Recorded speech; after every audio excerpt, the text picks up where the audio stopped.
Sa loob ng 86 na taon, DZRH ang naging kaagapay ng mga Pilipino sa balita, sa serbisyo at sa bawat kwento. 86 na taon ng tiwala at sa mga darating pang taon, mas pinalakas at mas pinagtibay para sa Pilipino. DZRH, una sa Pilipinas, una sa Pilipino. Serbisyong tapat sa'yo, DZRH.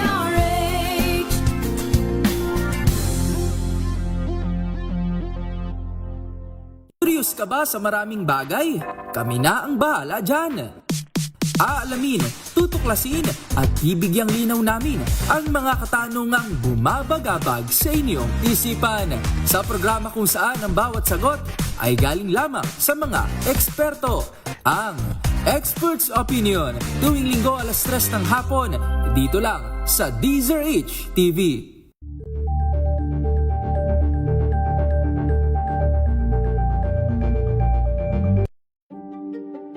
Buklatin ang mga pahina. Pakinggan ang boses ng lipunan. Tunghayan ang mga issue mula sa ibang katayuan. Nakakalungkot kasi deserve ba namin ng ganito? Na hindi nila alam kung ano talaga yung kanilang mga karapatan. Yung gobyerno, tinulungan nila yung kanilang magsasaka. Pinapatahimik tayong lahat using various laws. Through education, kayang-kaya nating baguhin yung ganitong klaseng pag-iisip. Isang kwento, iba't ibang anggulo. Dito, sa Point of View.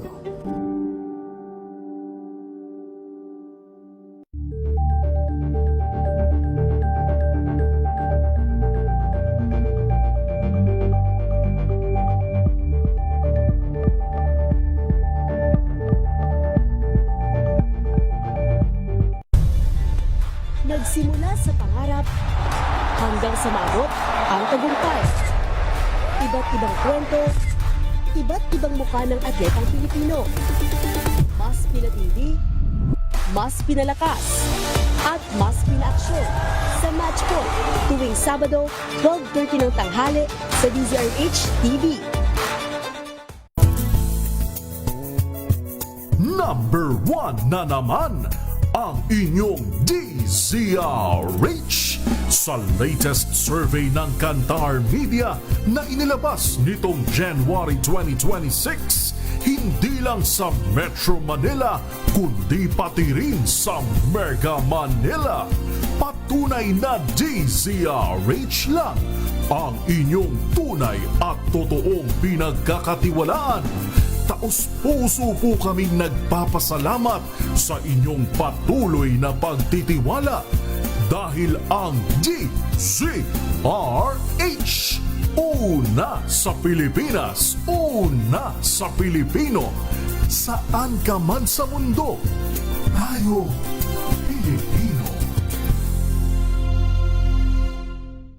Maagang balitaan, maagang usapan sa mga issue at balita. Kasama si Kuya Angelo Palmones sa Magandang Umaga Pilipinas. Mula Lunes hanggang Biyernes.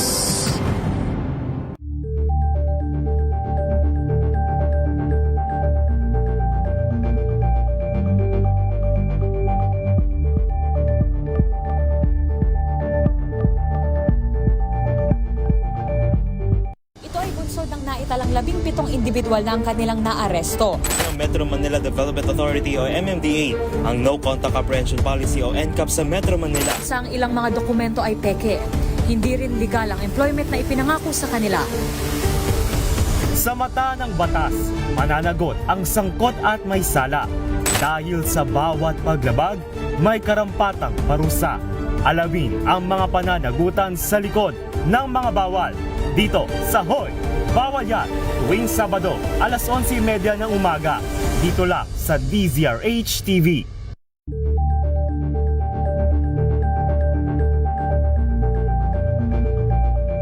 We've got you covered. From the hottest hits, exclusive interviews, to the bones fan meet experience. And hataw performances of your favorite stars. Saturdays, 12 noon, dito lang sa DZRH TV.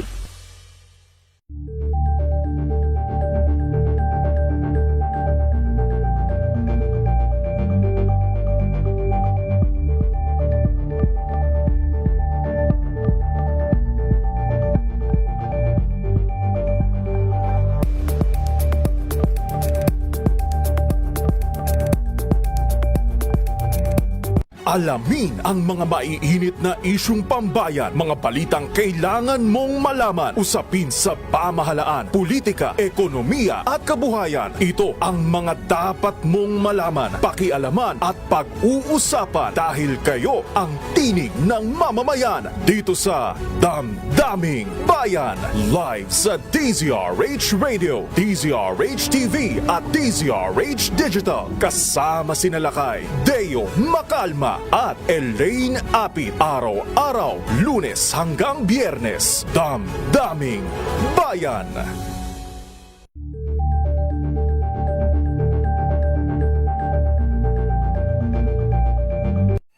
Mga balitang gigising sa inyong umaga. Mga balitang kailangan mong malaman. Mapapakinggan sa ACS Balita sa 2x2. Kasama sina Anthony Taberna at Jerry Baha. Lunes hanggang Biyernes.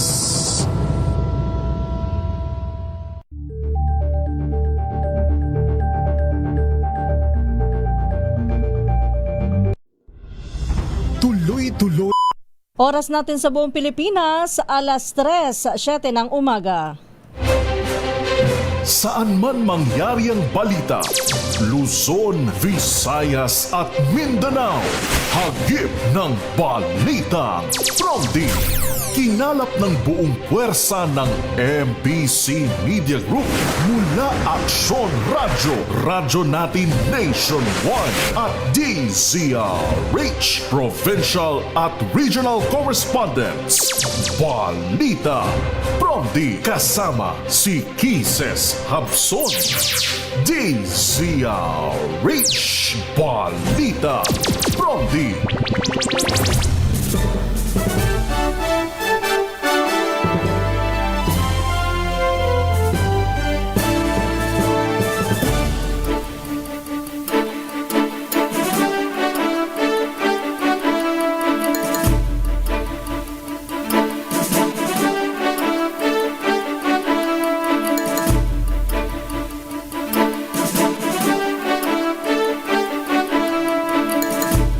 Magandang umaga Luzon, Visayas, Mindanao, Pilipinas. Ito po ang balitang Promdi ngayong araw ng Miyerkules, March 25, 2026. Sa ating headlines, Balitang Promdi. State of National Energy Emergency. Idineklara na po ni Pangulong Marcos Jr. Balitang Promdi. PBBM, pamumunuan ng binuong crisis committee sa gitna ng serye ng oil price hike. Balitang Promdi. Pamamahagi ng fuel subsidy sa mga bus operator at iba pang PUV drivers. Sinimulan na. Balitang Promdi. Vice President Sara Duterte at kanyang mga abogado hindi sisipot sa impeachment proceeding sa Kamara ngayong araw. Balitang Promdi. Attorney Harry Roque nirereklamo ng land grabbing ng higit 20 magsasaka sa Bataan. Balitang Promdi. Aumento sa sahod ng mga manggagawa sa Bicol Region epektibo na simula sa April 8. Balitang Promdi. Yan ang ulo ng ating mga balita. Ako po ang inyong lingkod, Kisas Habson, para sa DZRH Una sa Pilipinas, Una sa Pilipino. At ngayon sa detalye ng ating mga balita.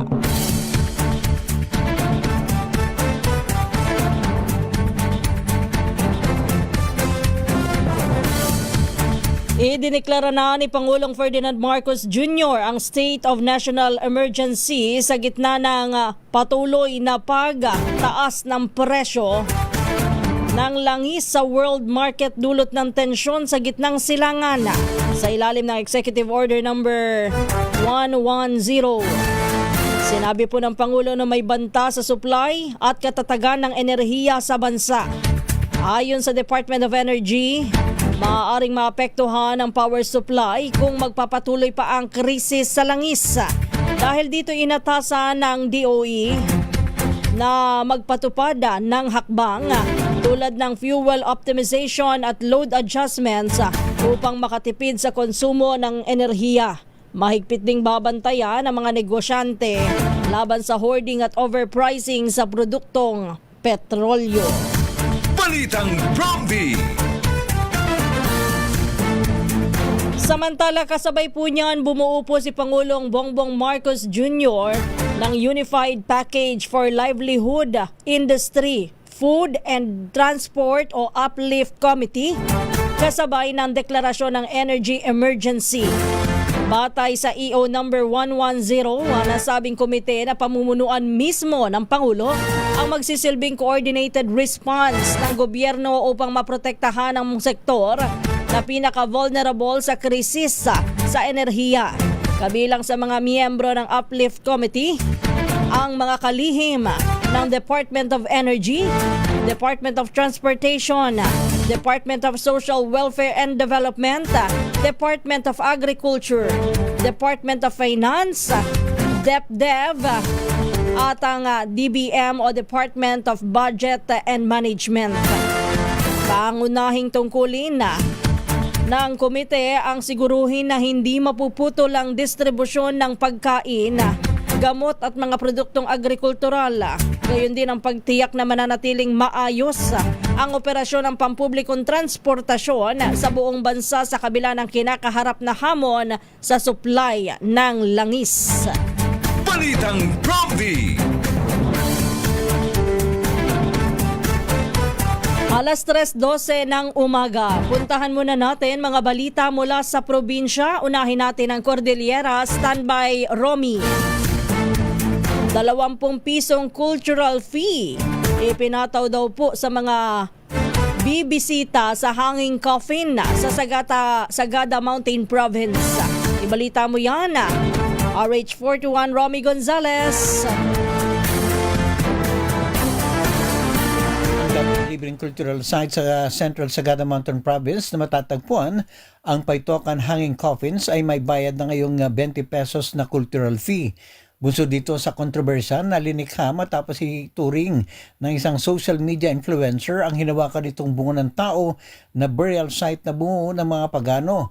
Para mapangalagaan ang pamanang kultural, naglabas si Sagada Mayor Felicito Dula ng executive order na nag-uutos sa mga bisita na magbayad ng 20 pesos na cultural fee sa Church of St. Mary the Virgin sa Mission Road sa Sagada.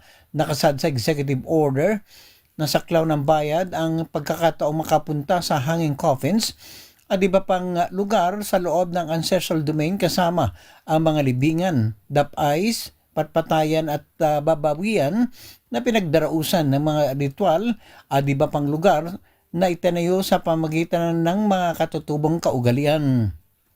Magugunitan na binisita ni Chris Bryant ang sagradong lugar noong Pebrero 23 ng taong kasalukuyan at bahagi ng kanyang content, hinawakan niya ang mga bungo ng tao. Ipinakita sa camera at sinabing ang mga ito ay bungo ng mga paganaw nung unang mga panahon sa Sagada. Umani ito na maraming kritisismo mula sa mga residente. Ang kanilang iginiit ng mga ninuno sa Sagada ay mga espiritual bago pa man din dumating ang Kristyanismo at isang uri ng paglapastangan na tawagin silang mga pagano. Ito si RH41 Romy Gonzales para sa DZRH. Una sa Pilipinas, una sa Pilipino. Balitang Bromby! Maraming salamat, Romy Gonzales. Mamaya pag-usapan natin ang bahagya, no? Yang Hanging Coffin sa Sagada Mountain Province. Mamaya po yan sa ating talakayan. Lalo na't marami na ang nagplaplano. Bagamat mataas ang presyo ng krudo, marami pa rin ang nagpaplanong mamasyal at kabilang po sa mga tourist destination na pinupuntahan itong hanging coffin sa Sagada. Balitang Promdi! Alas 3:15 ng umaga, nilinaw naman ng Malacanang na hindi lamang pasimulang hakbang ang binuong crisis committee ni Pangulong Bongbong Marcos Jr. Ayon kay Executive Secretary Ralph Recto, layunin nito na isustain at palakasin ang mitigating measures na inilunsad simula pa lamang nang magumpisa ang tensyon sa gitnang silangan. Iginiit ni Recto na agad kumilos ang gobyerno para maibsan ang epekto ng krisis tulad ng pagbibigay ng ayuda at isinagawang repatriation efforts. Binanggit din ito ang diskwento sa toll fee, airport fee at energy conservation measures. Dagdag pa ni Recto, naghahanap na ang pamahalaan ng iba pang mga bansa upang makipagnegosasyon sa fuel supply agreement na ginagawa ng walang umanong publicity. Balitang Promdi!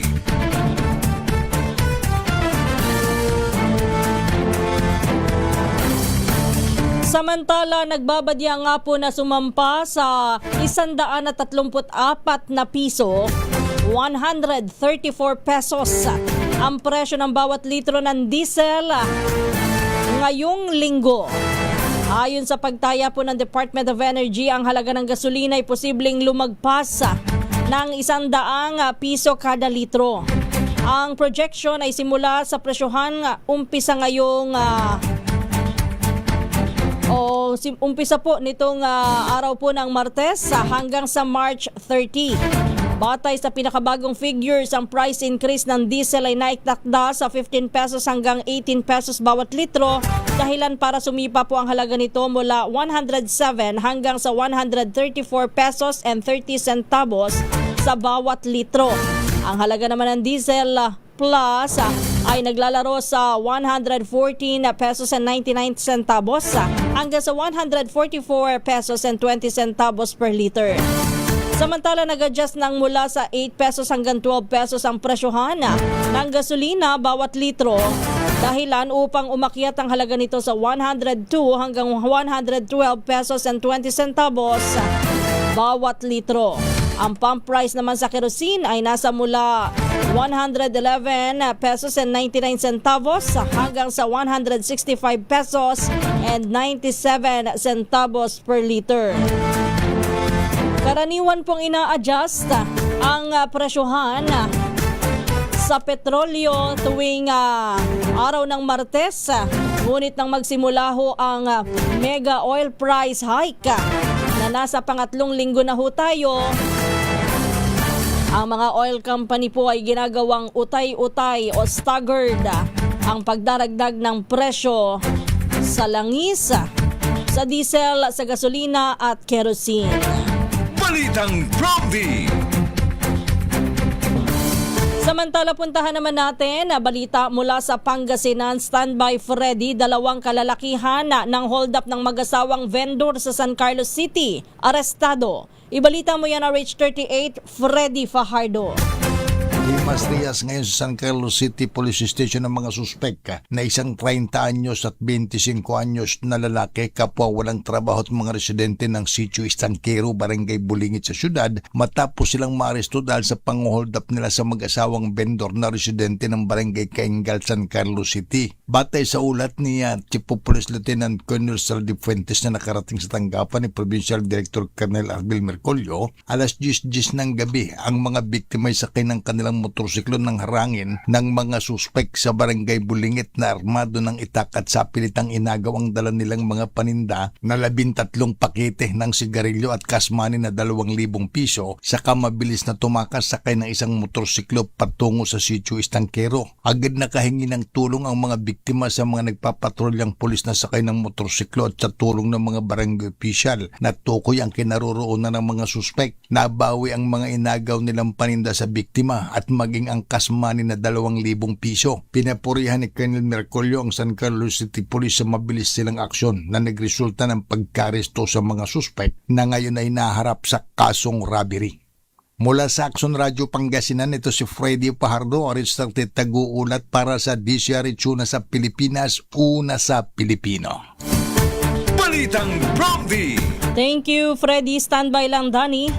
Nangangamba naman si Pangulong Bongbong Marcos Jr. na posibleng maapektuhan ng operasyon ng mga paliparan sa bansa dahil sa kakulangan ng jet fuel bunsod ng tensyon sa gitnang silangan. Sa panayam ng Bloomberg, sinabi po ng Pangulo na may ilang airline sa ibang bansa na hindi pinapayagang mag-refuel, kaya sapat na langis lamang ang daladala kada biyahe. Ayon sa Pangulo, kung ito'y mangyayari, hindi malabo na magkaroon ng kanselasyon ng ilang flights at pagbabawas din ng biyahe.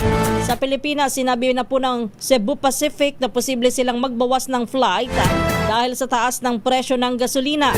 Samantala, sinabi naman ng Department of Energy na sapat pa rin ang supply sa mga airlines sa bansa. Balitang Bromdy! Pinayagan naman ng Metropolitan Manila Development Authority o MMDA ang exemption sa truck ban at number coding scheme para sa mga oil tanker at sasakyang nagdadala ng mga pangunahing bilihin. Ayon kay MMDA General Manager Nicolas Torre III at kay MMDA Chairman Don Artes, layunin po ng hakbang na ito na maibsan ang epekto ng kasalukuyang krisis sa langis at matugunan ang pangangailangan ng publiko. Ito'y bilang tugon din sa kahilingan po ng Department of Energy at Department of Trade and Industry upang mapabilis ang transportasyon ng produktong petrolyo at mga essential goods. Nakikipag-ugnayan ang MMDA sa DTI upang matukoy kung ano-ano ang produkto na sakop po ng exemption. Agad na ipatutupad ang nasabing resolusyon sa oras na ito'y mailathala na sa mga pahayagan. Balitang Bromdy! Samantala, puntahan natin ang Central Luzon Memorandum of Agreement para sa Mangrove at Pawikan Project para higit na mapangalagaan po sa Bataan isinigawa. RH37, Danny Kumilang sa detalye. Nito lamang Marso 23, 2026 sa Villa Encarnacion Resort and Events Place sa Orani, Bataan ang dalawang Memorandum of Agreement, MOA, sa pagitan ito ng pribadong kumpanya ng Aboitiz Power sa pamagitan ng JN Power Maribeles Energy Center, GMIC, at JN Power Dinginin JNPD at Department of Environmental and Natural Resources DENR at pamalang panlalawigan ng Bataan at mga LGU ng Orani at Boro kasama ang mga samahang tubo-tubo, Piserpok at Sagipawikan Sitio Puerte. Sa klaw ng unang kasunduan, ang 7 taong 24 na milyong Orani Mangrove Experimental Forest Project na magpapalawak ng 12 hektarya ng bakawan sa Barangay Kabalutan na magdadala ito sa kabuuan ng 32 hektarya. Samantala, pinalawig ng ikalawang MOA ang Sagipawikan Conservation and Protection Project sa loob lamang ng 5 taon na may pondong 13.4 million piso. Danny Kumilang, RH37, DCRH, una sa Pilipinas, una sa Pilipino. Balitang Bromdy!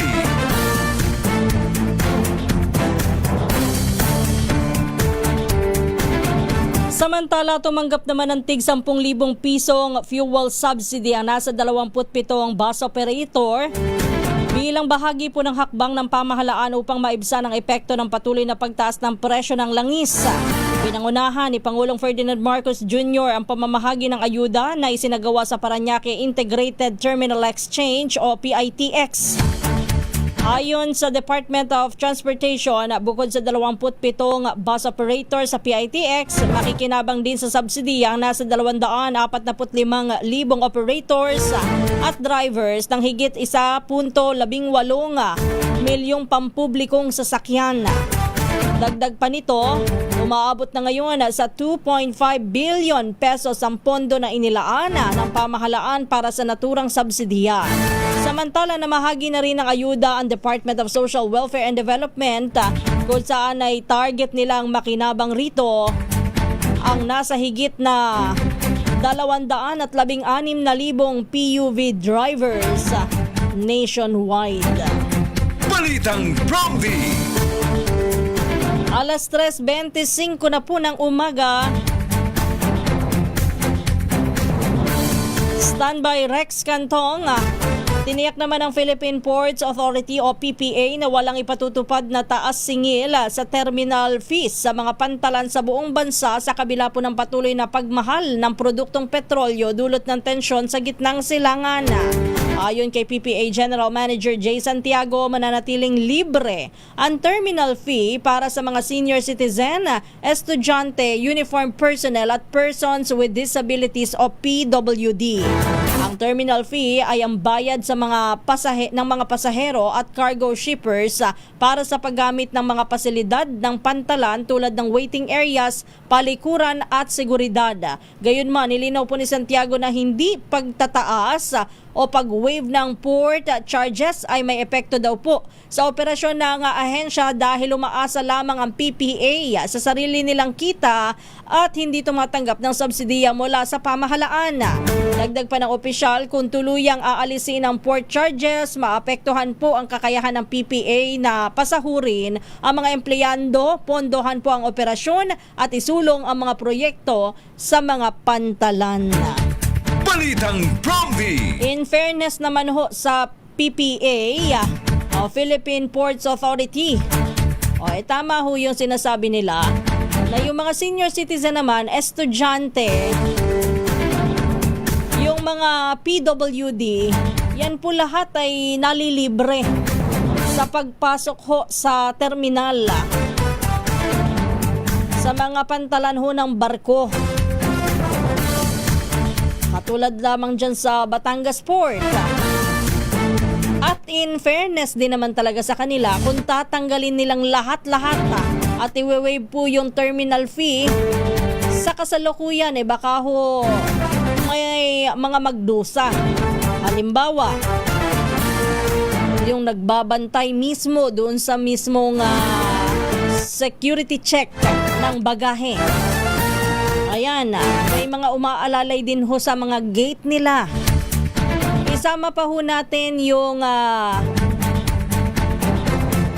binabayaran nila sa kuryente, aircon, ano pa ba, ilaw, ganun din yung audio, visuals, yung pagtatawag ho ng mga biyahe kapag aalis na o sasampa na sa barko. Yan ho gastusin lahat ng PPA. Maganda naman in fairness kasi sa PPA kahit naman ho naniningil sila ng terminal fee, may mga sample na tayo na nakita nating maganda ang development ng kanilang serbisyo. Balitang Promdi! Alas 3:28 na po ng umaga.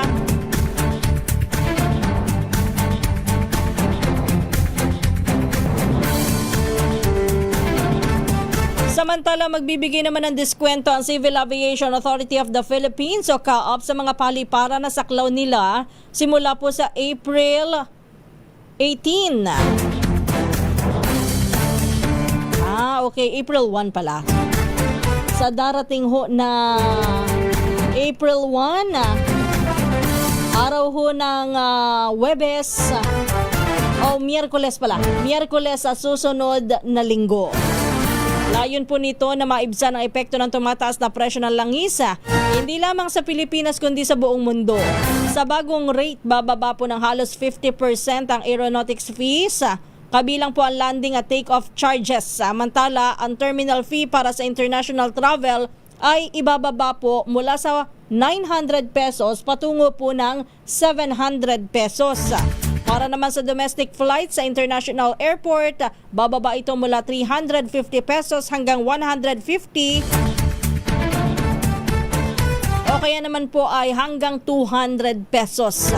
Gayunman, nilinaw po ng CAAP, hindi po saklaw ng diskwentong ito ang Ninoy Aquino International Airport o NAIA, Mactan Cebu International Airport, Lagundingan Airport Clark International Airport at ang Bohol Panglao International Airport dahil po ang mga ito ay nasa ilalim na ng public-private partnership. Balitang Promdi!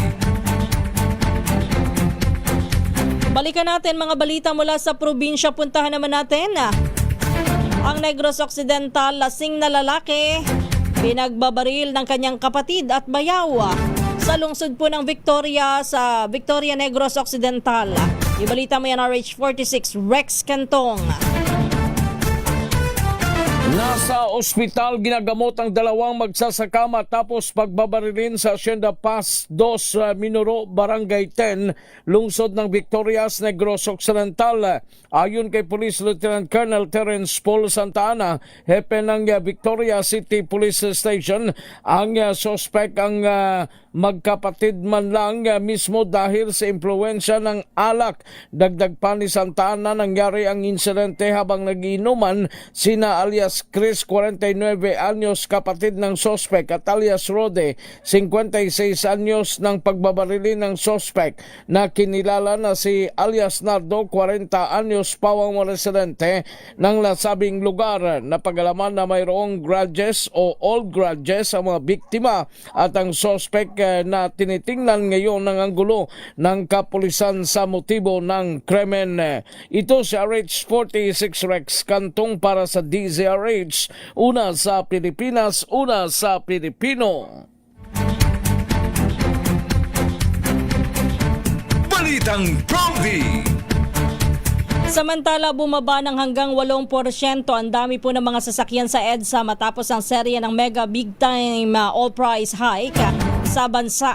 Ayon sa Metropolitan Manila Development Authority, mula nang magsimula po ang behavioral count nitong nakaraang Lunes, nakapagtala po sila ng pagbaba ng 5 hanggang sa 8% sa bilang po ng mga sasakyang dumadaan sa EDSA. Katumbas po ito ng tinatayang 20 hanggang 30,000 sasakyan. Ngunit maaaring hindi pa ito gaanong ramdam sa ngayon ng ating mga motorista. Patuloy naman na pinag-aaralan ng ahensya ang dahilan ng pagbaba ng volume ng trapiko at kung ito nga ba talaga ay direktang epekto ng mataas na presyo ng gasolina. Balitang Prompty.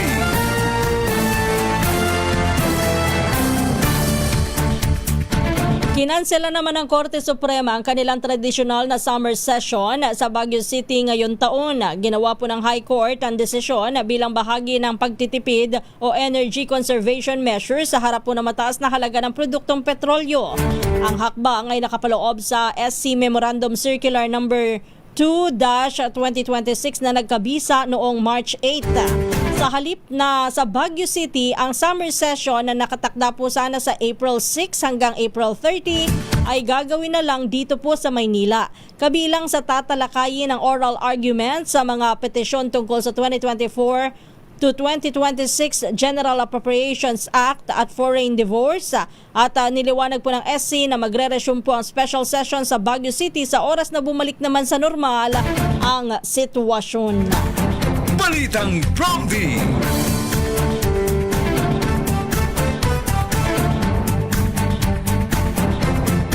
Alas 3:33 na po ng umaga, standby lang, Jo.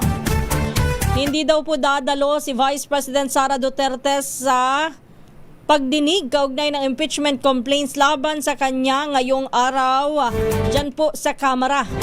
Maging ang kanyang mga abogado ay hindi rin daw po dadalo. Gayunman, sinabi po ni Batangas Congress Woman Jervil Luistro, chairperson ng House Committee on Justice, tuloy pa rin ang pagdinig kahit wala ang kampo ng pangalawang Pangulo. Ayon kay Luistro, kabilang sa tatalakayin ngayon ng komite ay ang dalawang natitirang reklamo, kabilang po ang inihain ni Father Joel Sabala na inendorso naman ng ML Party List Representative Laila De Lima at ang inihaing reklamo ni Attorney Nathaniel Cabrera na inendorso naman ni na Manila Representative Benny Abante at Deputy Speaker Francisco Paulo Ortega de Fifth. Kasama rin sa agenda ang pagtalakay sa mga motion, kabilang ang posibleng pagpapatawag ng mga dokumento at paglalagay sa kustodiya ng komite sa isang pangunahing testigo. Samantala, umaasa naman ang komite na sisipot pa rin ang kampo ni VP Sara sa pagdinig dahil mahalagang pagkakataon nito para masagot at maipaliwanag ang kanyang panig sa mga paratang laban sa kanya. Balitang Prompty. Samantala, balita naman tayo. Diyan sa Western Visayas, Mr. pinagtataga daw po ni Mrs. matapos niyang hambalusin ito ng sanga ng kahoy sa Miagao, Iloilo. Ay kasalanan mo naman pala, Mr. Ibalita mo yan, Jocelyn Maque ng Action Radio Iloilo. Na-ospital ang 68 anyos na mister matapos tagain ang kanyang misis sa paa at braso sa barangay Kirayan sa bayan ng Miagao. Sinabi ni Police Major Richard Lau, ang hepe ng Miagao Municipal Police Station, papauwi na sa kanilang bahay ang misis na si alias Sita nang madaanan ng kanyang mister at hinambalos ng sanga ng ipil-ipil. Dahil dito gumanti si Sita at kinuha ang sukbit na itak ng kanyang asawa at tinaga ito. Selos ang dahilan ng insidente ayon sa pulis. Ayon kay Major Lau, hindi na nagsasama ang mag-asawa dahil seloso ang mister at palaging sinasaktan ng kanyang asawa. Umuwi lang niya sa kanilang bahay si Sita upang kumustahin ang 4 nilang anak at stay-in helper siya. Nasa custody na ng Miagao Police ang misis habang istable na ang kondisyon ng kanyang mister sa ospital. Mula sa Action Radio Iloilo, ito si Jocelyn Maque para sa DZRH. Una sa Pilipinas, una sa Pilipinas. Balitang Prompty! Maraming salamat kay Jocelyn Maque. Samantala, nahaharap po sa reklamong land grabbing si Attorney Harry Roque at iba pang sangkot sa illegal na pag-transfer ng ownership ng bahagi ng lupa o parcel of land sa ilalim po ng Agrarian Reform Law. Ayon sa National Bureau of Investigation, kasunod po ng pagdulog ng ng nasa 20 magsasaka na nagtungo po sa kanilang tanggapan sa Pasay upang magsumite ng sinumpaang salaysay.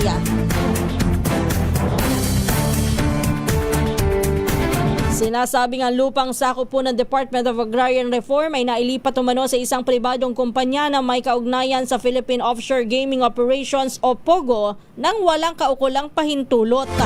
Dapat sana ipamamahagi ang lupang ito sa mahigit na 100 benepisaryo ng Comprehensive Agrarian Reform Program. Ngunit napunta lang sa korupsyon. Sa paunang investigasyon, lumitaw po ang posibilidad ng pamemeke ng mga dokumento sa proseso ng paglilipat po ng naturang titulo. Patuloy ngayon na nagsasagawa ng masusing investigasyon ang NBI upang matukoy ang mga posibleng managot sa naturang kaso. Sa ngayon ay wala pa namang pahayag si Attorney Roque na kasalukuyan pong nasa Austria.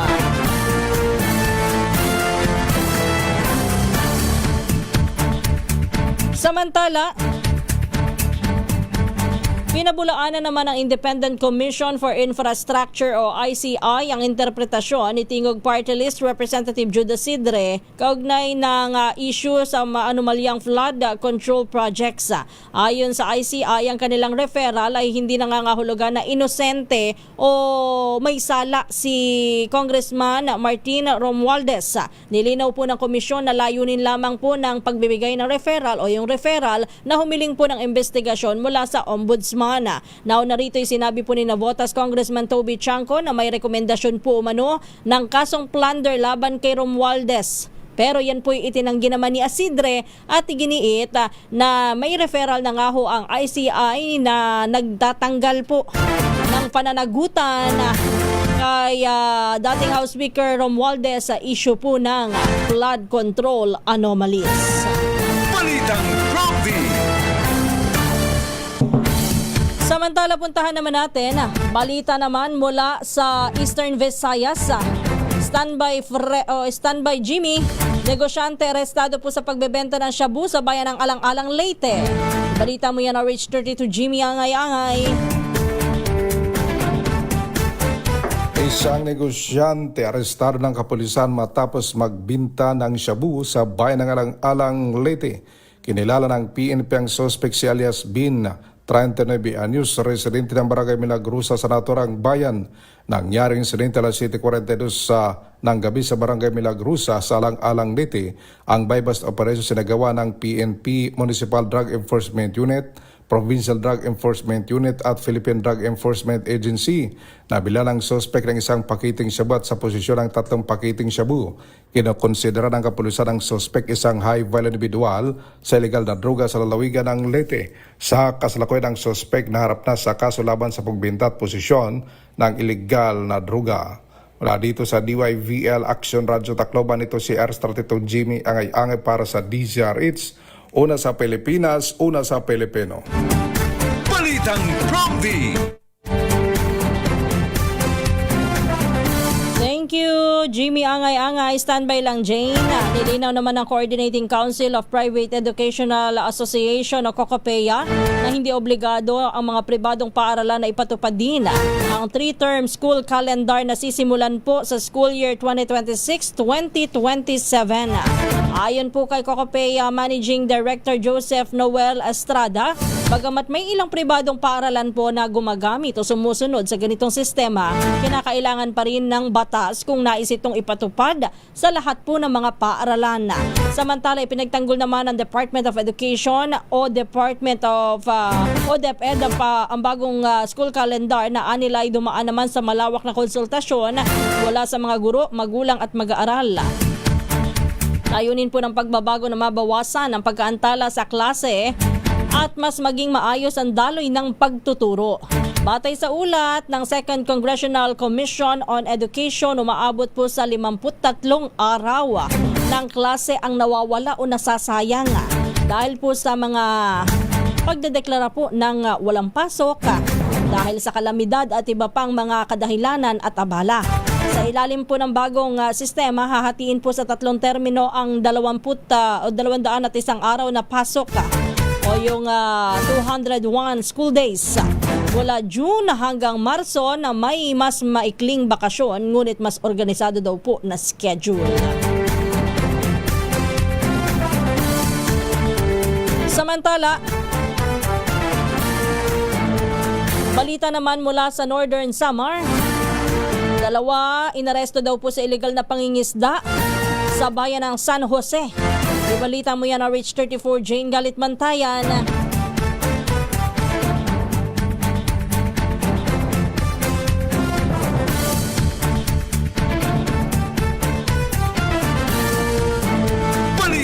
Kasunod na inaristo ng pulis ang 2 mangingisda mula sa bayan ng San Jose, Northern Samar dahil naman sa illegal na paggagamit ng tinatawag na fine mesh net. Ang 2 ay tinuturing na lumabag sa Section 93 ng Republic Act 10654 of Fisheries Code of the Philippines of 1998. Inaristo ang mga ito sa magkahiwalay na operasyon ng mga pulis sa nasabing bayan ng San Jose. Ang mga inaristong mangingisda ay kinabibilangan ng isang 36 na taong gulang at isang 26 na taong gulang, pawang mga residente na naturang bayan. Inaristo ang 2 ayon sa ulat ng PNP San Jose dahil sa bisa ng warrant of arrest na ibinaba mula sa Judicial Region MCTC ng San Jose, Bere at Rosario, Northern Samar. 12,000 pesos naman ang piyansa na inilagak ng korte sa bawat isa sa kanila. Dinala sa San Jose MPS ang 2, samantala gumamit naman ang operating unit ng alternative recording device sa isinagawang operasyon. Mula sa Action Radio Katarman, RH34 Jane Galit Bantaya ng DZRH. Una sa Pilipinas, una sa Pilipino. Balitang Promdi! Alas 3:43 na po ng umaga. Magsisimula na sa April 8 ang unang bugso ng dagdag na minimum wage sa Bicol Region matapos itong aprobahan ng Regional Wage Board. Ayon po sa Department of Labor and Employment, kabuang 45 pesos ang inaprobahang aumento sa arawang sahod ng mga manggagawa na hahatiin po sa 2 tranche o 2 yugto ngayong taon. Sa ilalim po ng bagong kautusan, madaragdagan ng 20 pesos ang sahod sa April 8 kaya magiging 455 ang daily minimum wage sa rehiyon. Susundan ito ng ikalawang bugso po ng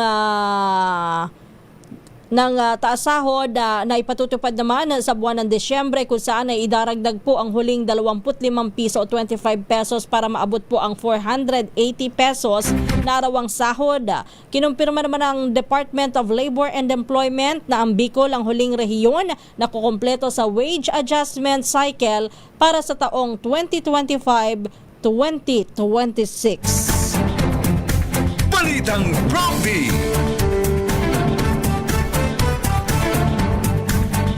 Balita naman tayo mula sa Davao. Hairstylist at kanyang kasama na aresto naman sa buy-bust operation dyan sa Tagum City, Davao del Norte. Ibalita mo yan, Jun Suter ng Action Radio Davao.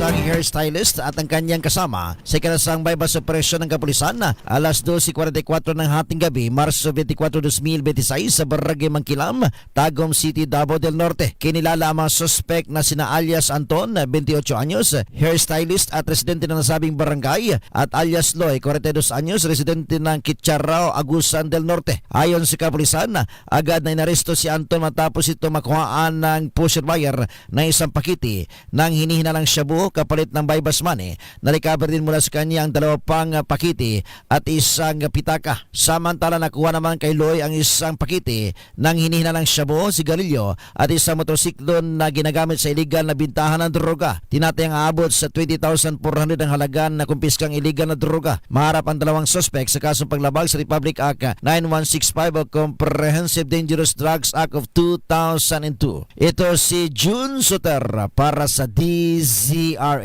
Una sa Pilipinas, una sa Pilipino.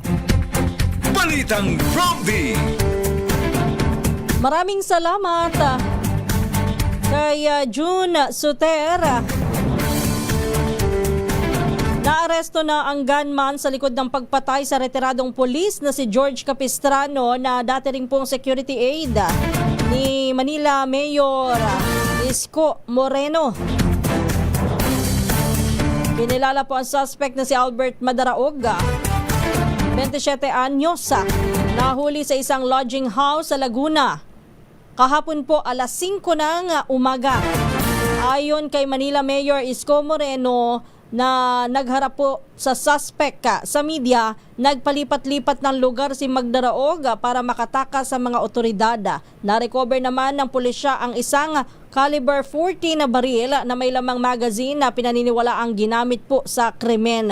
Naharap ang suspect sa kasong robbery at ganun din po ay inaresto din ang si Maria Cristina Anduyan, 23 anyos, sa kasong obstruction of justice na sinubukan daw po na itago ang suspect. Balitang Prompy.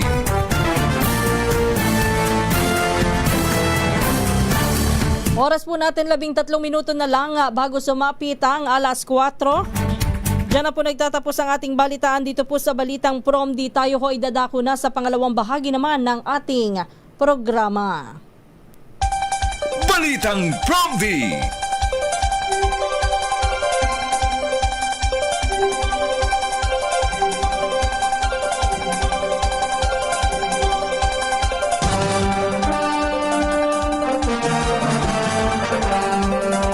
Muli isang magandang umaga po ang ating pagbati sa lahat ng mga nakikinig, nanonood at nakatutok ngayon sa ating programa. Ito po ang Balitang Prompy. Kumusta na po kayong lahat do sa ating mga kababayan all over the world?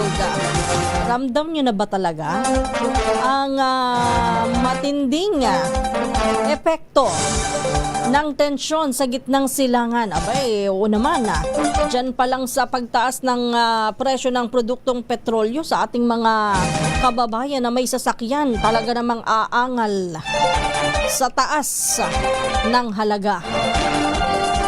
Pero doon sa mga kababayan ho natin na walang sasakyan, kumusta ho kayo? Sa paanong paraan nyo naman po nararamdaman ang epekto po nitong pagtaas ng singil sa langis ngayon? At papaano ho kayo nagtitipid? Natanong ko lang ho yan kasi kanina ako'y napapaisip. Sabi po, di ba, ng Pangulo, hindi mo na magtataas ng pamasahe sa tricycle, sa jeep, at sa iba pang pampublikong transportasyon. So napigilan po ang taas pasahe. Bukod po dyan, ang sabi naman ng DTI, ito dito matindi, Ang sabi ho ng DTI ay walang magiging pagtaas sa presyo ng mga pangunahing bilihin o basic commodities, pangunahing mga pangangailangan natin. Even yung mga delata, wala muna daw ho sa loob ng 30 araw. So, meaning, wala rin hong pagtaas sa panahon ngayon ng ating mga binibili sa mga supermarket.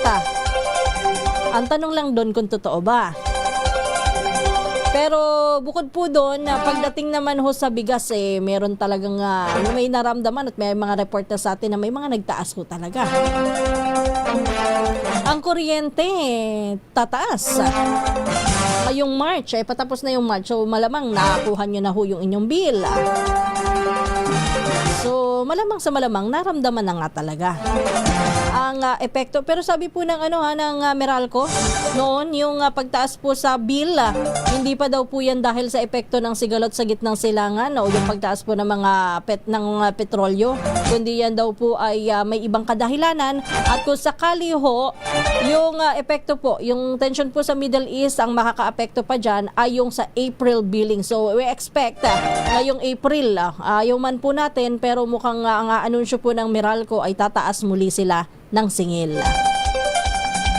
Kaya ako ho napaisip bigla sa mga ordinaryong Pilipino na wala namang sasakyan, halimbawa, hindi naman mamaneho, paano nyo po naramdaman ang taas sa petrolyo at paano ho kayo nagtitipid sa ngayon? Maliban na lamang doon sa ating mga kapwa driver, yung mga kababayan po nating driver ng bus, ng jeep, ng tricycle, ay marami rin ho niyan. At talaga naman silang ang unang umaaray dahil po natamaan ng husto ang kanilang kabuhayan. O sabi ho ng ating mga manggagawa na malapit sa trabaho, ang bahay. O ako ho hindi ko pa naman nararamdaman ang pagtaas. Wala pa ho ako napapansin na tumataas sa aking mga binibili. Dahil ako po ay likas na matipid, sabi ho niya ha. Pero sinusubukan ko hong maglakad-lakad hanggang sa aking trabaho. Ang aking asawa naman po ay nagbibisikleta na lamang para makatipid. Kayo ho, paano ho kayo nagtitipid ha? Anyway, good morning muna ang ating pagbati do sa ating mga kababayan na walang sawa ho nakikinig.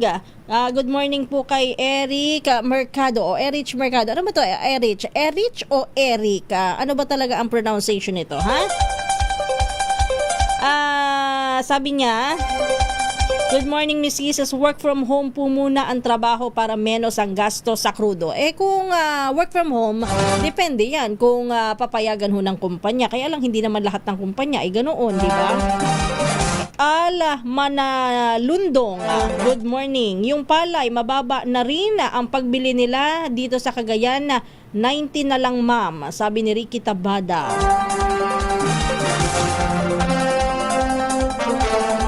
Ruby Bartolome, good morning sa'yo.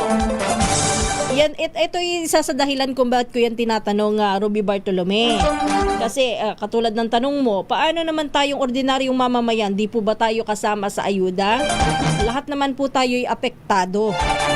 Kaya ho, isa din po ako sa nagtatanong talaga. Kasi yung mga driver, halimbawa talaga naapektuhan, kabuhayan nila.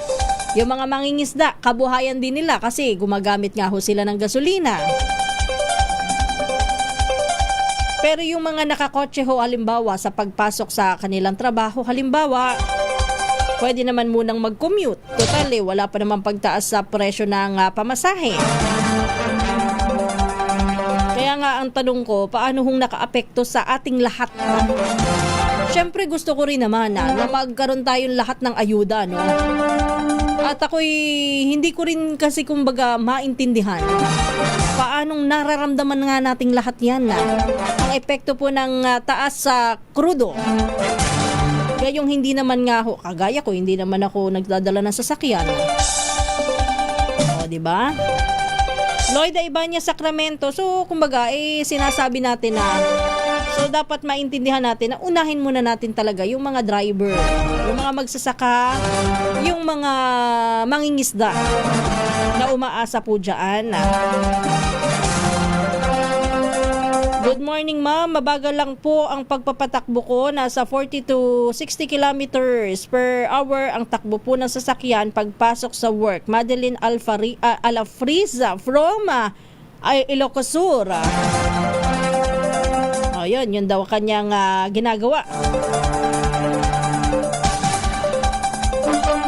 Samantala, binabati rin po natin si Juanito Estacio. Ramdam na rin po namin ang krisis sa ating bansa. Mahal na po kasi ang mga bilihin, hindi na po talaga mapigil ang taas. Ayan din ang isa sa sinasabi ko nga. Kung binabanggit nating lahat, mahal ng bilihin. Ang mahal ho ng bilihin dahil ito sa krisis, sa langis. So, ibig sabihin, hindi totoo talaga yung sinasabi ng DTI na hindi ho sila nagtaas o hindi nagtaas yung mga produkto, pangunahing produkto sa ating paligid sa mga tindahan, ano? Good morning, Ma'am Kisses. Glenn Sobiano Villorente mula sa Washington, Aklan. Henry Escalante, isang maganda umaga. Sa paggamit po ng bisikleta na lang po, tipid na po. Juanito Estacio, good morning. Pacifico Morelios. Uy, bago ang lahat, batiin muna natin. Happy birthday sa aming kasamahan na masipag na reporter Giselle Ricafort, nagdiriwang ng kaarawan today. And advance happy birthday naman kay Reynaldo Salazar Rodriguez, March 27. Lolo Ray, happy birthday po sa inyo, ha? At ganoon din si Mel B, sabi niya, good morning, kumusta na ngayon? Oras ang totoong disiplina ng tao, lalo na sa mga new generation na naaabuso po ang mga magulang. Kami noong bata po kami, takot po kami sa mga magulang, pero ngayon po ang mga magulang takot na po sa mga bata. Isang magandang umaga din, Ted Nevia, Isaiah Sarmoyan, good morning. Kay Nerio Aclaracion mula sa Guimaras, kay Bruno Bari ng Gabaldon, Nueva Ecija, isang magandang umaga. Dito tayo sa YouTube. Sabi dito ni Efren Lorenzo, good day Ma'am Kisa, sana po ay tumulong din yung ating mga senator at congressman na magambag po ng ayuda pag oras po ng eleksyon. Todo hingi sila ng suporta sa taong bayan. Edgardo Santos, isang magandang umaga rin po. Banong, good morning. Bentong, good morning. Sabi niya, correct. Kaya ako walang reklamo dahil sa krisis hindi magmura ang gasolina pag puro reklamo po. Maging self-sufficient na lang para hindi na kailangang umasa sa gobyerno. Talaga pong mareklamo lang at tamad ang iba sa ating mga kababayang Pilipino. Yun ang sabi dito. Popstan, isang magandang umaga. Hindi, ang sinasabi ko lang naman na gusto kong malaman kung paanong naaapektuhan kayo sa ngayon, kung kumusta na ho ba kayo ngayon, at saang parte ho kayo naaapektuhan. Kung sinasabi ho ng DTI na walang pagtaas ng bilihin at hindi naman po lahat ay gumagamit po ng gasolina, halimbawa sa kanilang kabuhayan, halimbawa yung at hindi rin naman nagtaas ang pamasahe. Yun nga pong binanggit ko kanina, halimbawa hindi naman taga-transport sector, hindi rin naman magsasaka, hindi rin naman mga mangingisda. Maliban po sa kuryente, paano po tayo naapektuhan? So far, ang binabanggit pa lang dito, mataas ang bilihin. Course Navarro Galindes, isang maganda umaga. Odi Page, kawawa po tayong lahat. Pero nakikita ko lang itong yung binabanggit ko ngayon na talaga namang kumbaga alarming sa mga susunod na araw. Sa mga susunod na buwan, kapag po nagpatuloy pa ito, lalo na pagdating sa bilihin, for sure magtataas po yung mga yan, lalo na ho tayo maapektuhan.